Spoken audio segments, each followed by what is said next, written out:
शरजूजा airline का Boeing 13 Islamabad पहुंचा तो फजा अबरालूद और आंधी की लपेट में थी। उस वक्त इस्लामाबाद लैंड करने वाले तैयारों की रहनुमाई के लिए हुसैनाबाद से 500 मीटर पहले सिविल एविएशन की जानिब से लगाई गई सर्च लाइटें जल चुकी थी, जहां से रनवे का फजाई फासला 7 नॉटिकल माइल्स है।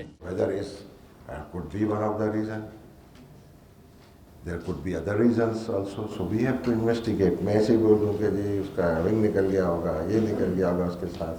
मुकामी अफराद का कहना है कि तैयारे के पायलट ने यहाँ एक हमवार मुकाम पर लैंडिंग की कोशिश की, जहाँ 5 से 6 कनाल के हमवार टुकड़े पर तैयारे के टायरों के निशान वाजे हैं। मुकामी अफराद का कहना है कि तैयारा लैंडिंग की कोशिश में हमवार मुकाम पर आगे शुरू होने वाली चढ़ाई से जा टकराया। एक मरतबा उछलता दिखाई दिया और पाश पाश हो गया। लैंडिंग ये व्हील तो इस जगह आके खुल जाने, ओपन हो जाने, व्हील खुले थे क्योंकि नीचे पीछे ATC मशीन आई है, ATC मशीन तू सियाले तू वो 10 हटनी के रनवे ने सीधी आई है वो तो खोल लेना। लगातार दर दर दर दर दर दर दर की आवाज़ें आ रही थी, तो ये ख़त्म नहीं हो रही थी, मतलब है कि बिजली की। मैंने कहा या अल्लाह खैर या अल्लाह खैर, तो फ़ौरन जो है ना ये ऐसी शुरू हुई है कि ये चीज़ आके यहाँ पर गिरी है रोशनी के साथ।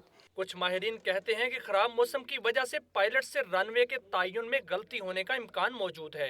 तो ये जहाज बिल्कुल एस्टेब्लिश था, मतलब राब्ता मुनपला हो गया और ब्लिप गायब हो गया। उस पर जो आया it descended to 2000 from 2600. It just went down into a dive.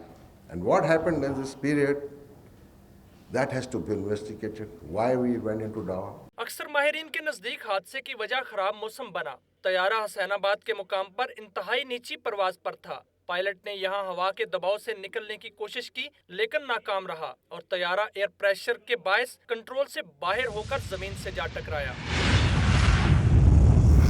वज़ीर दाखिला रहमान मलिक ने तैयारे के तबाही में तीसरा मफरूजा बिजली गिरने का बयान किया है। ताहम माहिरीन के नजदीक इसके इम्कानात इंतहाई कम हैं और तबाही की वजह क्रैश लैंडिंग होना ज्यादा करीने क्यास है।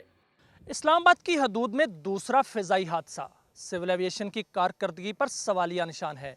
एयर ब्लू के हादसे की तहकीकात और हकायक तो कौम के सामने नहीं लाए जा सके। इस हादसे के हकायक और तहकीकात कब कौम के सामने आएंगे, कौम इंतजार कर रही है। कैमरामैन शाहीन गर्देजी और तनवीर अहमद के साथ मियां शाहिद, दुनिया न्यूज़, इस्लामाबाद।